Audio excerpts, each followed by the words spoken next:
이번 시간 학습할 내용은 화학식의 종류입니다.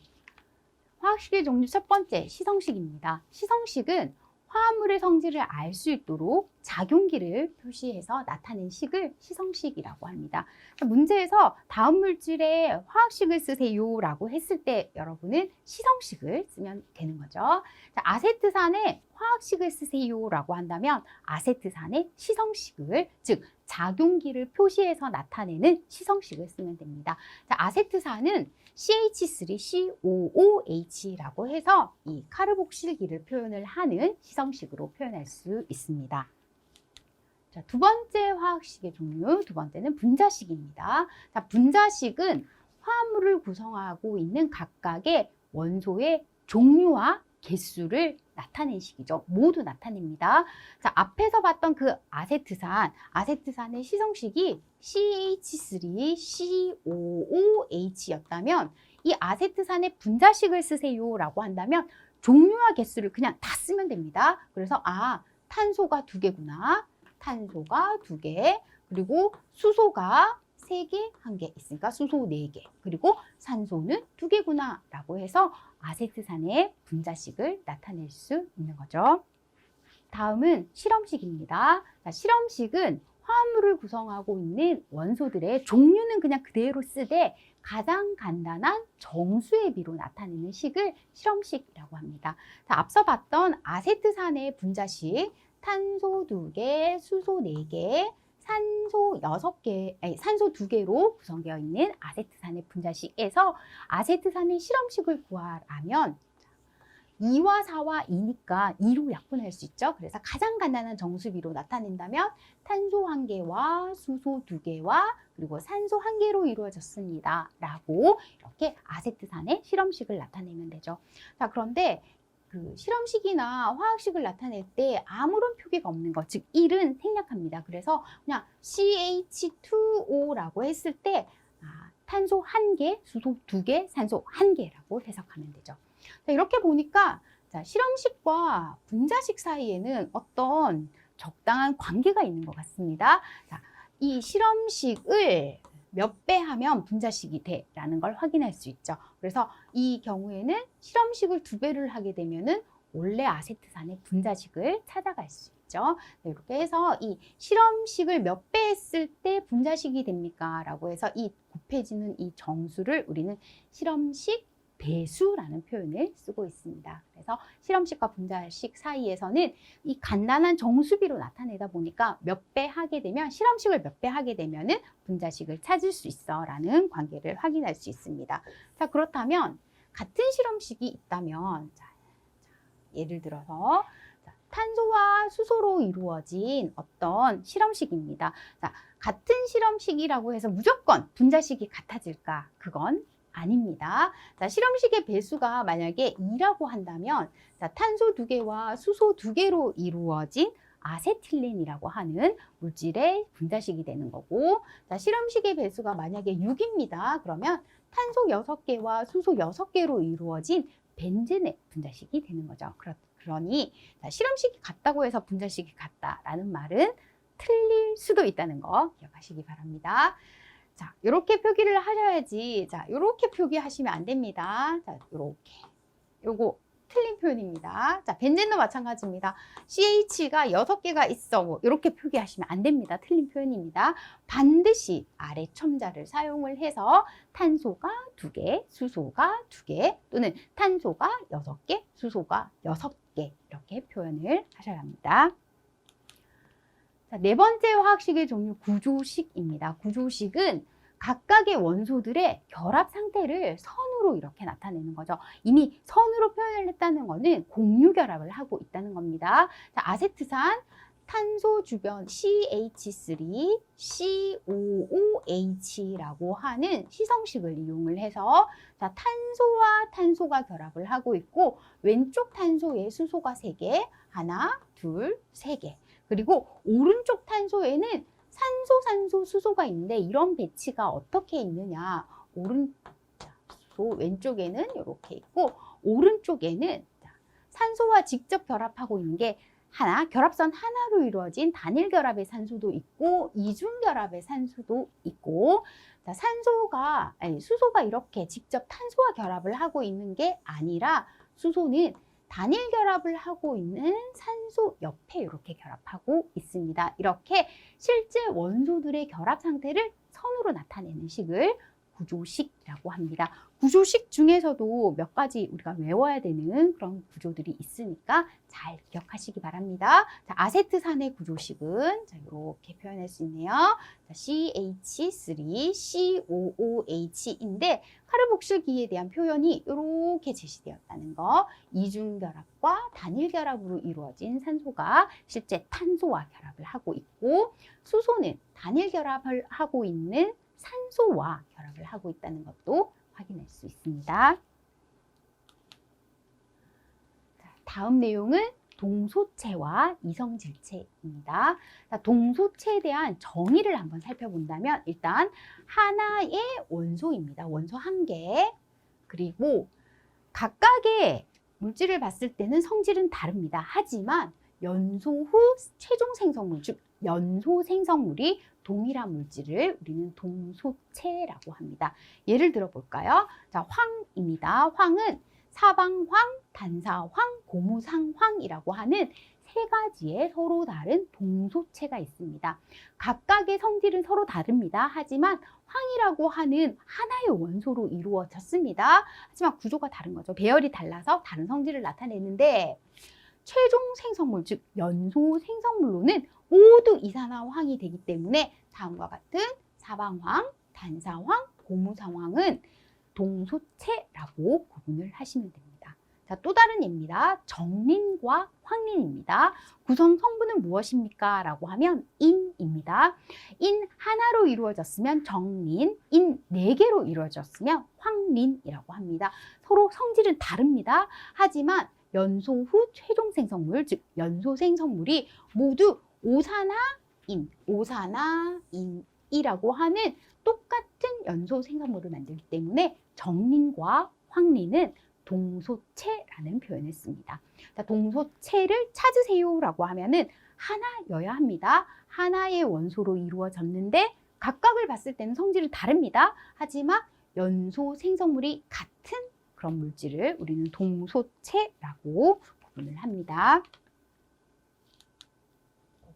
자, 다음 예제입니다. 다음 물질 중 동소체 관계가 아는 것은 아닌 것은 되겠네요. 자, 동소체 관계가 아닌 것을 찾으라고 합니다. 자, 첫 번째 보기부터 한번 살펴보도록 할게요. 자, 첫 번째. 흑연과 다이아몬드입니다. 흑연과 다이아몬드 모두 탄소라고 하는 하나의 원소를 가지고 어떤 구조, 어떤 배열을 하느냐에 따라서 흑연도 됐다가 다이아몬드도 되는 거죠. 자, 연소 생성물은 모두 이 탄소라고 하는 재료를 이용을 해서 연소 생성물은 이산화탄소라고 하는 연소 생성물을 갖게 됩니다. 따라서 흑연과 다이아몬드는 동소체가 맞습니다. 자, 두 번째, 산소와 오존입니다. 산소와 오존 모두 산소라고 하는 하나의 원소입니다. O2면 산소, O3면 오존이 되는 거죠. 자, 하나의 원소로 연소 생성물로는 그냥 O2라고 이렇게 정리를 하면 될까요? 연소 생성물 O2라고 기억을 하면은 정리를 할 수 있고, 자, 수소와 중수소입니다. 자, 수소는 원자번호 1번의 질량수가 1인 수소를 이야기하는 거고, 중수소는 원자번호 1번의 질량수가 2인 수소를 이야기합니다. 자, 수소와 중수소는 동소체 관계가 아닙니다. 이 두 보기에 나와 있는 수소와 중수소는 동위 원소이죠. 그래서 자, 동위 원소와 동소체를 명확하게 구분을 하셔야 합니다. 자, 보기 4번입니다. 황린과 정린이네요. 재료는 인입니다. 인을 재료로 해서 연소 생성물을 이야기하세요 라고 한다면 오산화인이 되겠네요. 자, 오산화이인이라고 읽고 싶지만 오산화인이라고 읽으시고, 자, 문제에서 다음 연소 생성물이 무엇입니까? 라고 한다면 오산화인 혹은 P2O5라고 하는 분자식을 쓰셔야 합니다. 이렇게 해서 일단 문제 동소체가 아닌 것은 이라고 했으니까 답은 3번으로 확인할 수 있습니다. 수소와 중수소는 동위 원소 관계입니다.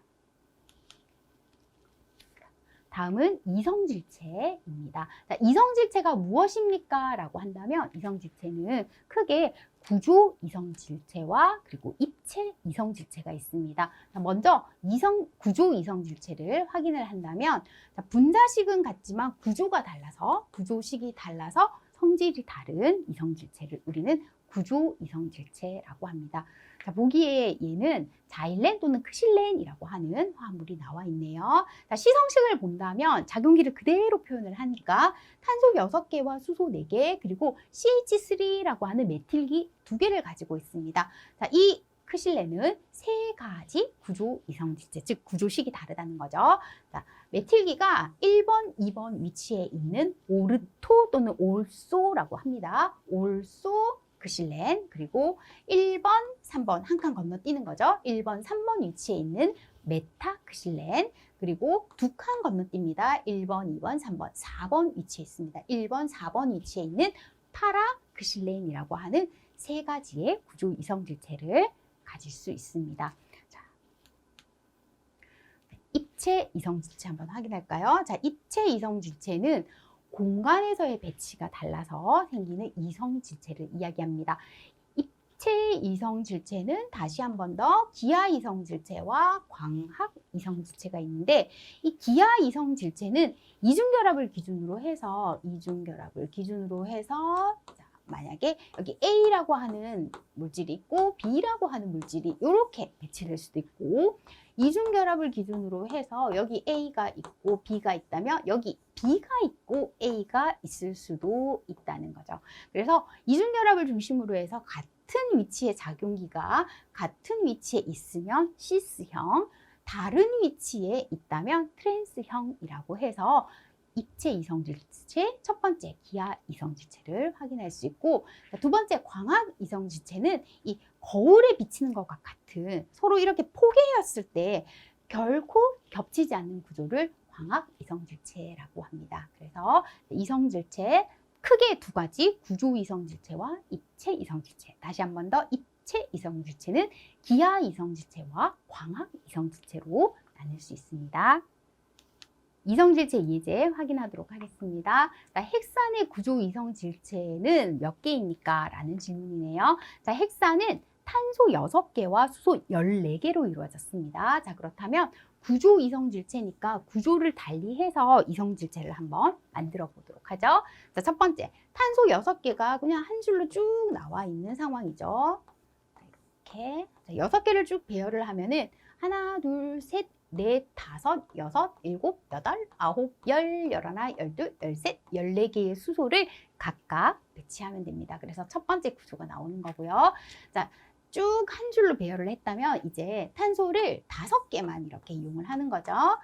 5개 탄소에다가 이제 하나의 탄소를 이렇게 탄소와 탄소끼리 이렇게 연결을 하는 겁니다. 얘는 일렬로 쭉 배열이 되어 있다면 얘는 5개만 일렬로 쭉 배열되어 있고 가지로 이루어져 있네요. 자, 수소 하나, 둘, 셋, 넷, 다섯, 여섯, 일곱, 여덟, 아홉, 열, 열하나, 열둘, 열셋, 열네 이렇게 해서 헥산의 2번째 구조 이성질체를 확인할 수 있습니다. 자, 3번째 구조 이성질체는 5개가 쭉 나열되어 있는 상황에서 왼쪽에서 봤을 때 자, 오른쪽에서 보네요. 오른쪽에서 2번째 탄소에게 가지가 있다면 이번에는 여기 3번째 탄소 여기 가지를 이렇게 가지고 있는 구조도 2번째 구조와 3번째 구조는 다른 상황이니까요. 이렇게 3번째 구조 이성질체를 확인할 수 있네요. 하나, 둘, 셋, 넷, 다섯, 여섯, 일곱, 여덟, 아홉, 열, 열하나, 열둘, 열셋, 14개의 수소를 각각 끝부분에 배치하면 되겠죠. 자, 또 다른 구조 한번 확인해 볼까요? 자, 5개를 이용을 해서 또 다른 구조는 더 이상 없습니다. 자, 더 이상 없고, 자, 이제 4개를 쭉 배열해 볼까요? 하나, 둘, 셋, 4개. 자, 그리고 나머지 2개가 똑같은 자리에 있는 탄소에 이렇게 배열되어도 되고, 자, 위로 갈게요. 자, 4개가 이렇게 배열된 상황에서 자, 여기에 탄소 하나, 여기에 탄소 하나가 이렇게 들어가도 되겠네요. 자, 그러면 수소 하나, 둘, 셋, 넷, 다섯, 여섯, 일곱, 여덟, 아홉, 열, 열하나, 열둘, 열셋, 14개 확인했고요. 자, 5번째 구조에서도 마찬가지 하나, 둘, 셋, 넷, 다섯, 여섯, 일곱, 여덟, 아홉, 열, 열하나, 열둘, 열셋, 열네 개 이렇게 확인했습니다. 실제 헥산의 구조 이성 질체는 지금 제시한 것처럼 5가지의 경우를 가지고 있습니다. 그래서 답은 3번으로 확인할 수 있습니다. 다음 예제입니다. 다이클로로벤젠 또는 디클로로벤젠의 구조 이성 질체 수를 물어봅니다. 자, 그렇다면 먼저 벤젠을 이렇게 그리고 염소가 1번, 2번 위치에 있는 오르소, 올소 구조, 그리고 두 번째 염소가 1번 한 칸 쉬고 2번 쉬고 1번, 3번이 되겠죠. 1번, 3번 위치에 있는 메타, 그리고 염소가 1번과 2번, 3번 쉬고 4번 위치에 있는 파라. 이렇게 3가지 구조 이성 질체를 가지고 있습니다. 그래서 올소, 디클로로벤젠, 메타, 디클로로벤젠, 파라, 디클로로벤젠 이렇게 해서 3가지 구조 이성 질체를 확인할 수 있습니다. 다음 내용은 오비탈입니다. 자, 오비탈은 궤도 함수라고 같은 표현으로 사용을 하고 있습니다. 자, 오비탈의 의미는 실제 전자가 채워지는 공간을 나타내는 거고, 오비탈의 종류로는 여러 개가 있지만 우리 주로 다루게 될 4가지 오비탈만 한번 살펴본다면 S오비탈, P오비탈, D오비탈, F오비탈이 있습니다. 자, S오비탈은 그냥 방으로 이야기를 한다면 한 칸의 공간을 차지한다라고 생각하면 되고, P오비탈은 3칸입니다. 그리고 D오비탈은 방으로 이야기를 한다면 5개의 방을 가지고 있는 거죠. 자, F오비탈은 그러면 몇 개일까요? 1, 3, 5, 7 되겠네요. 그래서 7개의 방을 이렇게 가지고 있습니다. 방이 1개가 더 있어야 되네. 자, 7개요. 자, 그렇다면 각각의 방에는 전자가 몇 개까지 들어갈 수 있습니까? 라고 하면 각각의 방에는 전자가 2개까지 들어갈 수 있는데, 그 전자의 방향을 우리가 화살표로 나타낸다면 하나는 위로, 그 다음 거는 아래쪽으로 이렇게 해서 방 한 칸에 최대 전자 2개까지 채울 수 있습니다. 자, 그러면 S오비탈이 있다면 S오비탈의 최대 전자는 2개까지 들어갈 수 있는 거고요. P오비탈이라고 하면은 하나, 둘, 셋, 넷, 다섯, 6개. 6개의 전자가 들어갈 수 있는 거죠. 그렇다면 D오비탈은 더 이상 하지 않아도 되죠. 방이 5개니까 하나당 2개씩 전자가 있으니까 10개의 전자 채울 수 있고, F오비탈 마찬가지 7개 방을 가지고 있으니까 14개의 전자를 채울 수 있습니다. 자, 궤도함수 오비탈이라고 하는 것은 실제 전자를 채울 수 있는 공간을 나타낸다는 거, 의미한다는 거 기억하시고요. S오비탈, P오비탈, D오비탈, F오비탈이 있는데, S오비탈이 갖게 되는 에너지보다는 P오비탈이 갖게 되는 에너지가 P오비탈보다는 D오비탈이, D오비탈보다는 F오비탈이 갖게 되는 에너지가 더 큽니다. 자, 오비탈을 나타내는 표현을 한번 살펴본다면, 다음과 같이 쓸 수 있습니다. 예를 든다면, 자, 원자번호 6번의 탄소를 가지고 이야기를 할게요. 원자번호 6번 탄소가 중성 상태이기 때문에 전자를 6개를 가지고 있습니다. 이 6개의 전자들이 각각 어떤 오비탈에 채워질까 확인을 한다면 1s 오비탈의 전자 2개가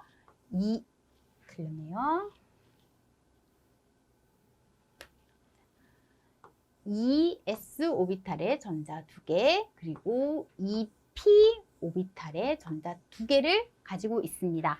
라고 원자번호 6번 탄소의 바닥 상태의 전자 배치를 할 수 있습니다. 자, 그렇다면 여기서 표현하는 1s의 전자 2개 어떤 의미일까라는 걸 확인해 보자라는 거죠. 자, 오비탈 앞에 있는 숫자는 주기를 나타내는 겁니다. 그래서 이 1s 오비탈이라고 하는 거는 첫 번째 궤도 또는 첫 번째 껍질에 있는 s 오비탈을 이야기하는 거고요.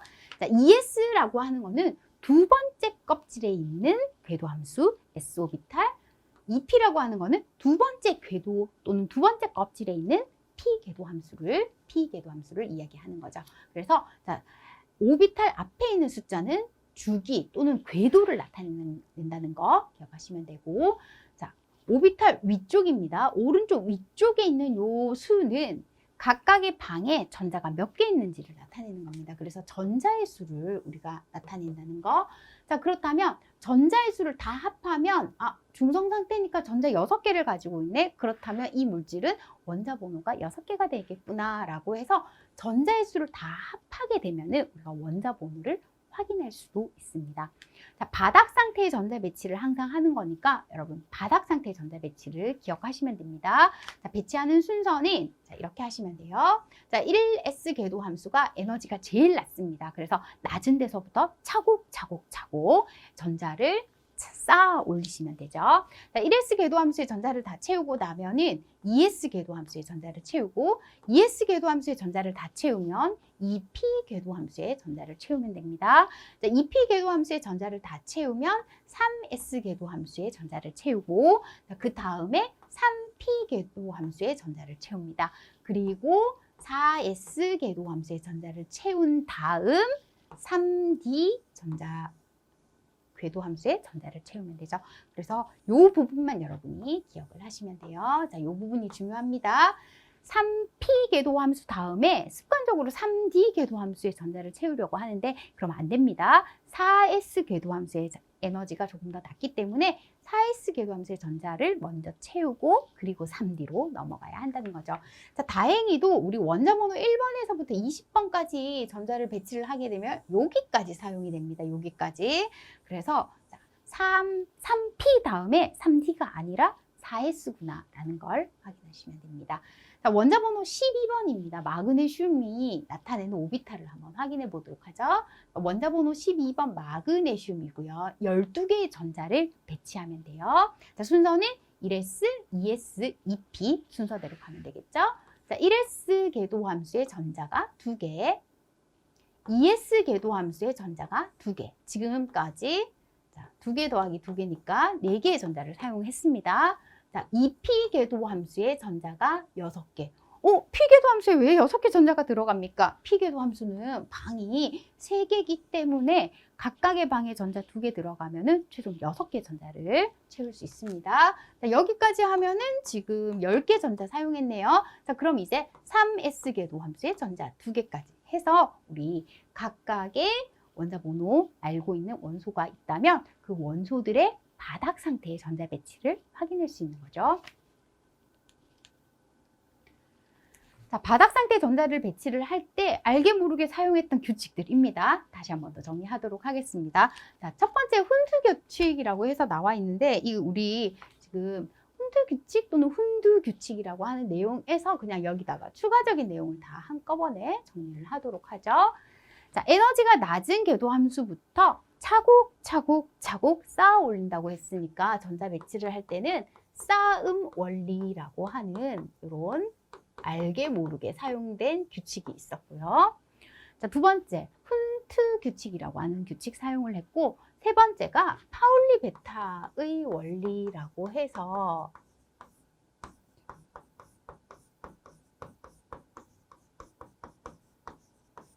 자, 1s 궤도 함수의 전자 2개가 채워질 때 우리가 방으로 표시를 한다면 화살표 방향이 서로 다른 전자를 채워야 되지 다음처럼은 제시하지 않는다는 겁니다. 화살표 방향까지 똑같은 이런 전자 배치하지 않는다라고 하는 게 파울리 베타 원리입니다. 자, 싸움 원리는 1s 궤도 함수의 전자를 다 채우고 그리고 2s 궤도 함수 그리고 2p 궤도 함수 그리고 3s 궤도 함수, 3p 궤도 함수, 그리고 4s 궤도 함수, 그리고 3d 궤도 함수 순서대로 전자를 채워나간다라고 하는 게 싸움 원리이고요. 자, 마지막 훈투 규칙. 자, 훈투 규칙은 오비탈에 들어가는 전자가 각 오비탈마다 분산되어 들어가려고 하는 성질이 있다. 어렵네요. 자, P궤도 함수 한번 확인을 하도록 할게요. 자, 이 P궤도 함수의 전자가 6개까지 채워지는데 그 6개가 어떻게 채워질까? 이렇게 하면 안 돼요? 이렇게? 안 돼요. 왜? 훈투 규칙에 따르지 않는다는 거죠. 그렇다면 훈투 규칙은 어떤 겁니까? 라고 하면 훈투 규칙은 오비탈마다 분산되어 들어간대요. 자, 그럼 이렇게 채우면 된다는 거죠. 하나, 1번 전자, 2번 전자 여기 들어가면 되죠. 분산돼야 되니까 2번 전자, 3번 전자 이렇게. 그럼 4번 전자 어디 갈까요? 여기 4번 전자.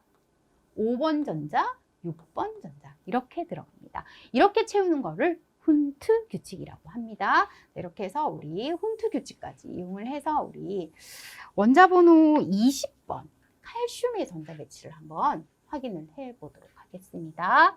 자, 원자번호 20번 칼슘입니다. 20개의 전자를 배치하면 되죠. 에너지가 낮은 싸움 원리 S 궤도 함수 1S 궤도 함수의 전자 2개, 2S 궤도 함수의 전자 2개, 2P 궤도 함수의 전자 6개. 지금까지 10개 전자 사용했네요. 10개 전자. 자, 3S 궤도 함수의 전자 2개. 자, 12개 사용했고요. 3P 궤도 함수의 전자 6개, 18개 사용했습니다. 자, 3D 쓰고 싶죠? 안 됩니다. 4S 궤도 함수의 전자 2개 해서 최종 20개의 전자를 채워나갑니다.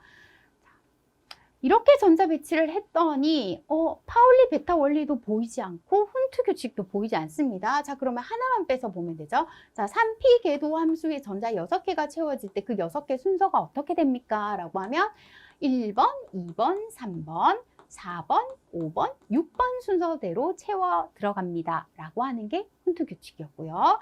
자, 4S 궤도 함수의 전자 2개가 들어갈 때 이 전자 2개가 이렇게 들어가지 않는다는 게 파울리 베타의 원리입니다. 자, 2개가 들어갈 때 어떻게 들어갑니까? 라고 하면 위쪽으로 하나, 아래쪽으로 하나 이렇게 전자 배치가 된다는 거죠. 예제, 칼슘 이온의 전자 배치를 나타내라 라고 합니다. 앞서 봤던 거는 중성 상태의 칼슘 원자였다면 예제에서는 칼슘 이온을 이야기하고 있네요.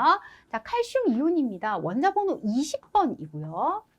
아무런 표현이 없다면 전자수는 원자 번호, 양성자수, 전자수가 같으니까 20개겠지만 자, 문제처럼 플러스 2의 전하를 띠고 있는 양이온이네요. 자, 양이온이라고 하는 거는 왠지 더하기 개념이라서 전자 2개를 받고 싶은데 얻고 싶은데 아닙니다. 반대로 보셔야 됩니다.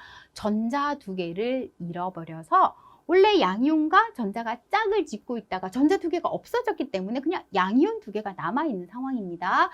따라서 전자의 수가 몇 개입니까? 라고 하면 전자의 수는 20개가 아니라 20개에서 2개가 줄어든 18개가 되는 거죠. 자, 그렇다면 18개의 전자 배치를 나타내면 되죠.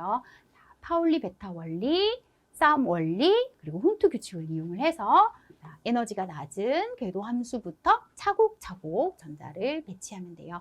1S 궤도 함수의 전자 2개, 2S 궤도 함수의 전자 2개, 2P 궤도 함수의 전자 6개, 3S 궤도 함수의 전자 2개, 3P 궤도 함수의 전자 6개까지 쓰면 되죠.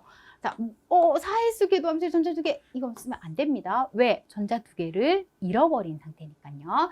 이렇게 해서 칼슘 이온의 전자 배치는 이렇게 정리하시면 됩니다.